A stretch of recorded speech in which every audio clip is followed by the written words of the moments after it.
Siapkan Alkitabnya, letakkan HP di depan kalian atau media sosial yang membantu kalian untuk menonton video ini. Maka kalau sudah siap semua, kita mulai ibadah kita. Nah, untuk doa kita hari ini akan dipimpin oleh Kakak Mada. Silakan Kak Dewi. Nah, jadi semuanya sudah rapi, siapkan hati dan pikirannya. Kita lipat tangan untuk makan hari satu di dalam doa. Selamat pagi Bapak, selamat pagi Tuhan, selamat pagi Roh Kudus. Terima kasih yang telah memberkati kami sepanjang malam dan pagi hari ini. Tuhan, saat ini kami mau memulai ibadah sekolah minggu. Bimbinglah Tuhan, ibadah sekolah minggu adik-adik kami di rumah mereka masing-masing. Tuhan yang hadir di rumah mereka, Tuhan hadir di tengah-tengah hati mereka. Tuhan boleh memimpin ibadah mereka dari awal pertengahan hingga akhirnya. Ya Tuhan, meskipun melalui online, mereka boleh tetap bersukacita mengikuti ibadah sekolah minggu. Terima kasih ya Tuhan Yesus, berkati selama sekolah minggu yang mengajar pada pagi hari ini. Pimpinlah kami Tuhan supaya kami boleh memberikan yang terbaik. Pujian kemuliaan nama Tuhan. Terima kasih ya Bapak, layakan kami untuk memulai ibadah kami ini. Di dalam nama Tuhan Yesus Kristus kami sudah berdoa. Amin. Nah adik-adik, mari kita angkat pujian kita hari ini. Kita katakan dalam Yesus kita bersaudara. Adik bantu berdiri semua ya. Kita katakan dalam Yesus kita bersaudara. Dalam Yesus kita bersaudara. Dalam Yesus kita bersaudara. Dalam Yesus kita bersaudara. Sekarang dan selamanya. Dalam Yesus kita bersaudara. Katakan dalam Yesus kita bersaudara sekali lagi adik-adik. Harus lebih semangat lagi ya nyanyinya ya. Dan ikuti gerakan kakak sekolah minggu, oke? Yuk kita nyanyi lagi yuk. Katakan dalam Yesus kita bersaudara. Dalam Yesus kita bersaudara. Dalam Yesus kita bersaudara.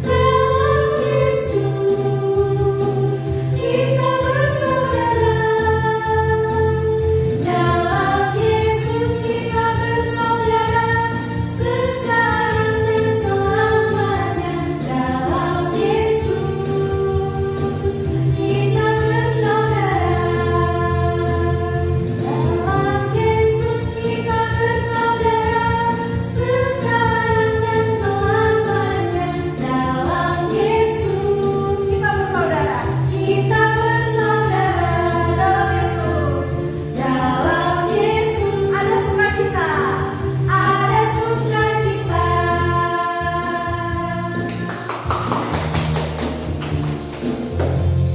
Nah adik-adik, sebelum kita membaca firman Tuhan Yesus atau menonton sebuah video tentang Paulus di Korintus, alangkah baiknya kita lipat tangan, kita tutup mata, kita berdoa.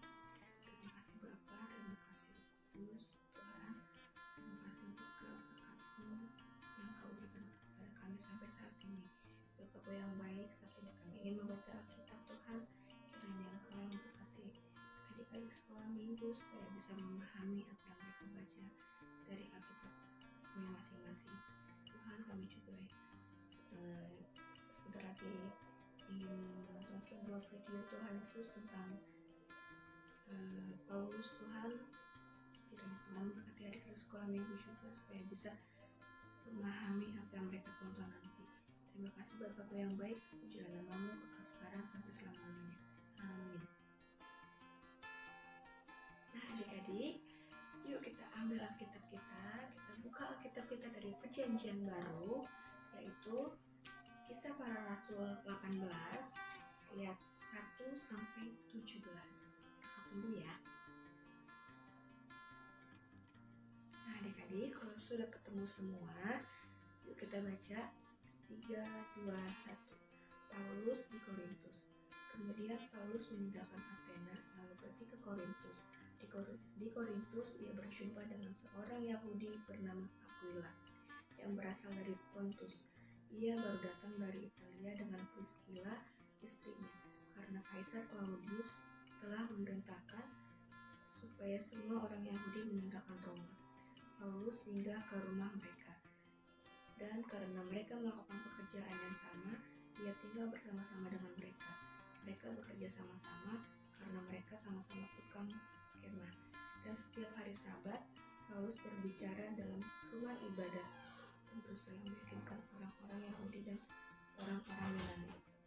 Ketika Silas dan Timotius datang ke Makedonia, Paulus dengan sepenuhnya dapat memberitakan firman, di mana ia memberi kesaksian kepada orang Yahudi bahwa Yesus adalah Mesias.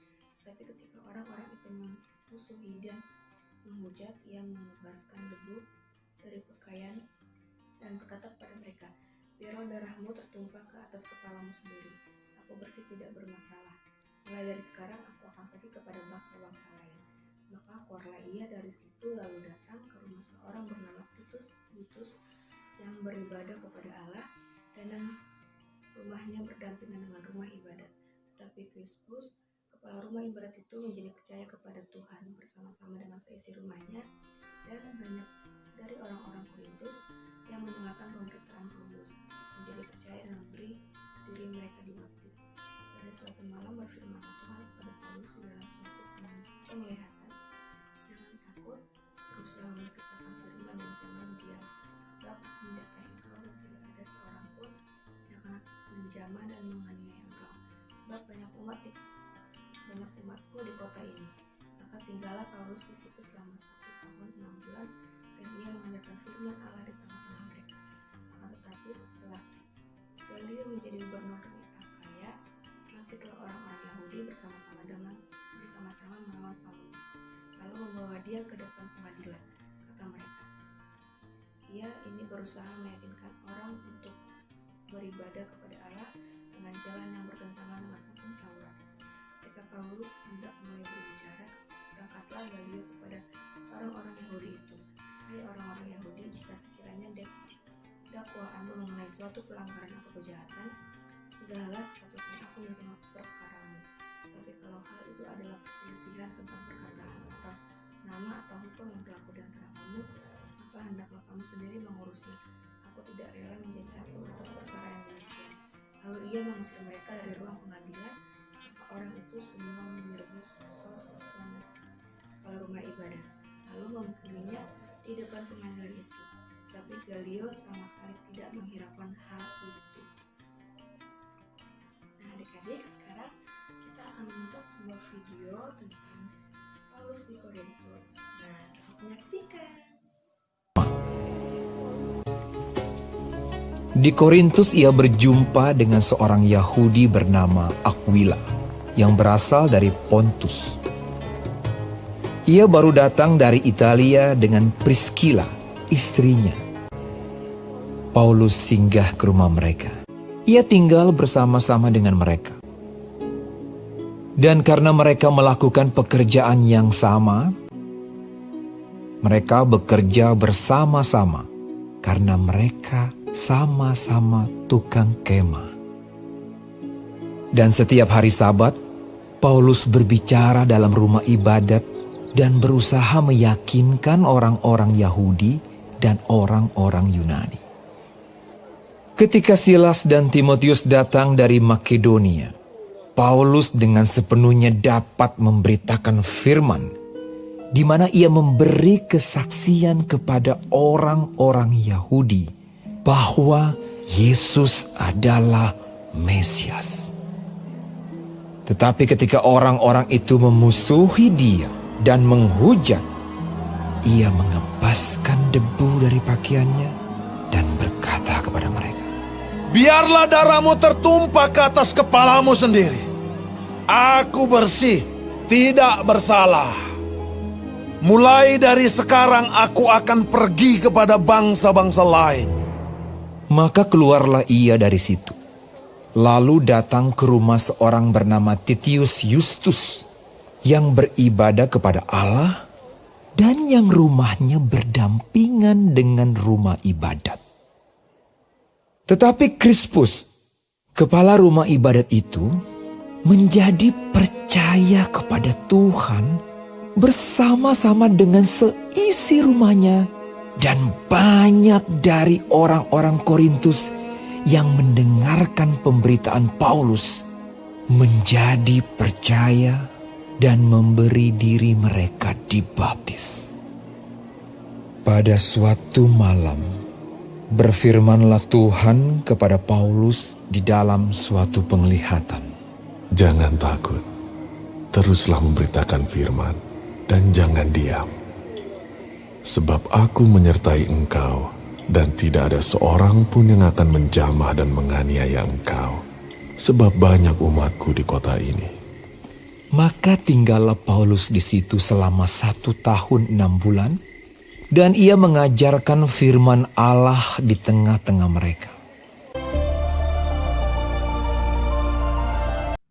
Nah adik-adik, kakak akan menceritakan sedikit dari video yang kita tonton tadi. Jadi setiap hari Sabtu, Paulus selalu mendatangi rumah ibadat orang Yunani untuk meyakinkan orang Yunani dan juga orang Yahudi tentang Yesus Kristus adalah Mesias. Nah, setelah tibanya Silas dan Timotius di rumah ibadat tersebut, Paulus pun lebih leluasa lagi untuk menceritakan tentang Tuhan Yesus adalah Mesias yang mereka nanti-nantikan selama ini. Nah, terus dampak dari Paulus yang selalu menceritakan firman Tuhan, tentang Tuhan Yesus di rumah ibadat orang Yunani tersebut, Krispus pun bertobat bersama keluarganya dan banyak orang lain juga. Maka rupanya ini menjadi ciri bakal berdirinya jemaat Kristus. Nah adik-adik, pada malam harinya saat Paulus sedang berdoa, Tuhan menunjukkan kepadanya sebuah penglihatan yang mendorongnya untuk tidak menyerah atau tidak takut untuk terus memberitakan firman Tuhan. Nah, akibatnya Paulus pun tinggal di Korintus dan melayani Tuhan selama 1,5 tahun. Tetapi kemudian situasi pun berubah panas ketika ada yang bernama Galio menjadi gubernur di Akia dan orang-orang Yahudi seolah mendapat kesempatan untuk melawan Paulus tersebut. Nah, maka nasib Paulus hari itu di hadapan Galio sama seperti Yesus di hadapan Pilatus. Galio yang tidak menjumpai kesalahan Paulus secara hukum akhirnya mengembalikan kasus Paulus kepada orang Yahudi dan mengusir dari pengadilan. Galio pun sama seperti Pilatus mencuci tangan dan kasus ini akibatnya orang Yahudi yang tidak puas dengan pengadilan yang tidak sesuai dengan harapan mereka itu pun menjadi Sostenes kepada kepala rumah ibadat yang telah menjadi Kristen itu. Nah, selanjutnya dipukulilah mereka di depan pengadilan tanpa satu orang pun yang bisa mencegah mereka. Nah, adik-adik, di sini ada 2 pokok pengajaran. Yang pertama, berbuat baik tidak selamanya mendapatkan reaksi yang baik juga.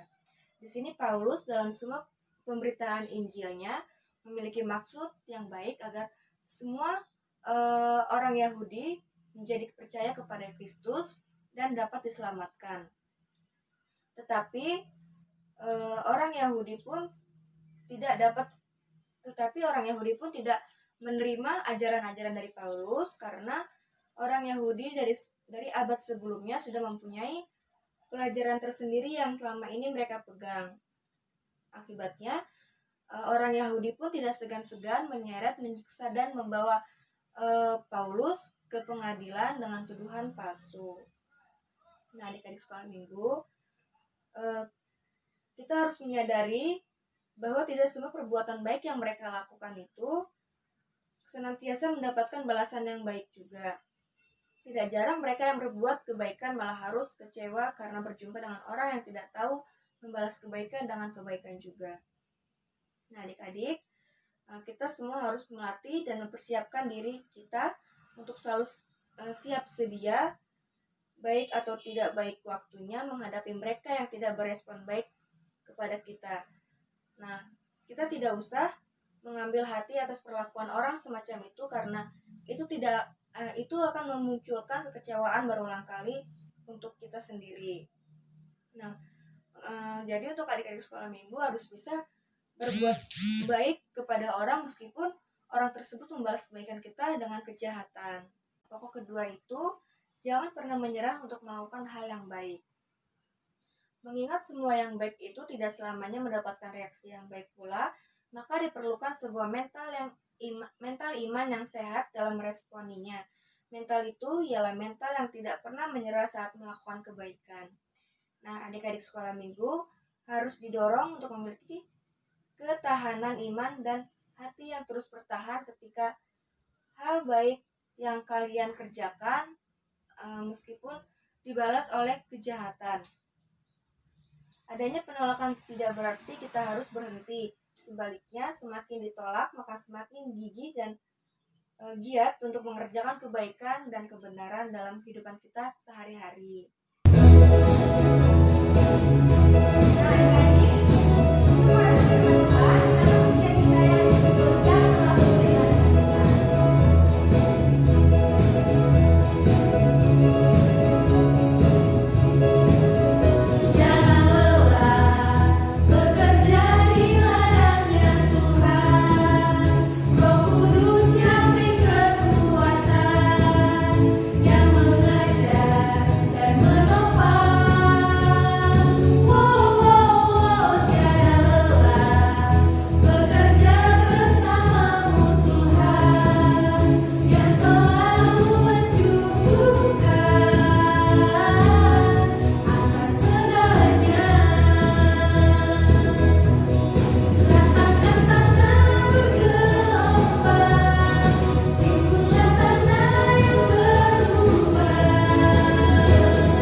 Ya Tuhan Yesus Kristus, Bapa yang baik, terima kasih karena pada hari ini Kau telah memberikan kesempatan kepada kami untuk masih dapat beribadah online.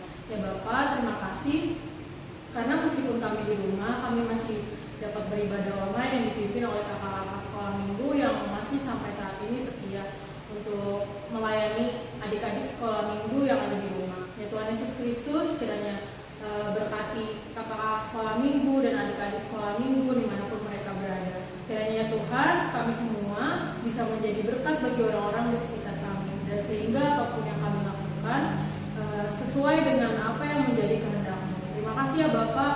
Ya Bapak, kami juga mau berdoa untuk persembahan kami. Terima kasih atas kesempatan yang Kau berikan sehingga kami dapat mengumpulkan persembahan kami. Ya Tuhan, biarkanlah persembahan ini menjadi nama keharuman di kemuliaan Tuhan. Terima kasih. Ya Tuhan Yesus Kristus, kami juga mau berdoa untuk bangsa dan negara Indonesia. Kiranya Tuhan, apapun yang menjadi sakit penyakit yang sedang marak saat ini, COVID-19, kiranya bisa cepat-cepat dipulihkan Tuhan negara Indonesia ini, agar kami bisa bersama-sama kumpul seperti sekolah minggu pada mulanya Tuhan. Kita bisa memuji dan memuliakan nama Tuhan bareng-bareng di gereja kita ini. Ya Tuhan, terima kasih. Ya Tuhan Yesus Kristus, kami juga mau berdoa untuk orang-orang di luar sana yang berkesusahan. Kiranya Tuhan kasih setiamu yang selalu ada di dalam kehidupan mereka sehingga nama-Mu yang dipermuliakan. Ya Tuhan, inilah doa kami yang masih jauh dari sempurna. Apa yang menjadi kebutuhan kami, Kau yang pasti akan cukupkan. Terima kasih ya Tuhan, inilah doa kami yang kami sempurnakan di dalam nama Tuhan Yesus Kristus yang sudah mengajarkan kami berdoa. Bapa kami yang ada di surga, dikuduskanlah nama-Mu, datanglah kerajaan-Mu, jadilah kehendak-Mu di bumi seperti di surga. Berikanlah kami pada hari ini makanan kami yang secukupnya, dan ampunilah kami akan kesalahan kami, seperti kami juga mengampuni orang yang bersalah kepada kami. Dan jangan bawa kami ke dalam pencobaan, tetapi lepaskanlah kami daripada jahat.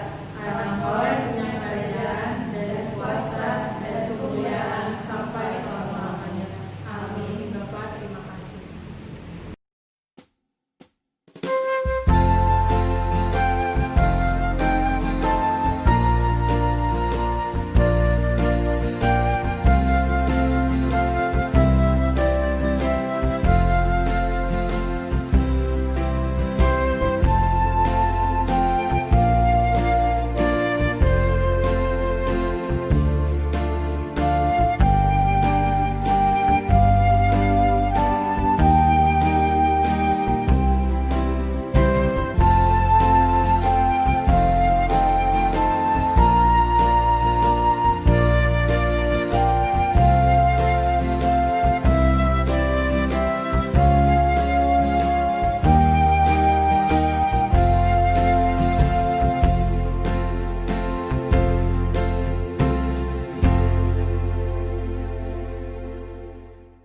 Ibadah selesai. Selamat pagi teman-teman semua.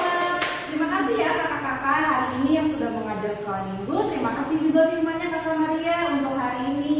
Dan sekarang adik-adik jangan lupa ya, jika nanti ada tugas, tugasnya diselesaikan. Dan jangan lupa firman yang tadi disampaikan sama Kakak Maria harus diingat-ingat ya, jangan lupa. Karena suatu saat kakak-kakaknya akan mereview tugas-tugas kalian dan firman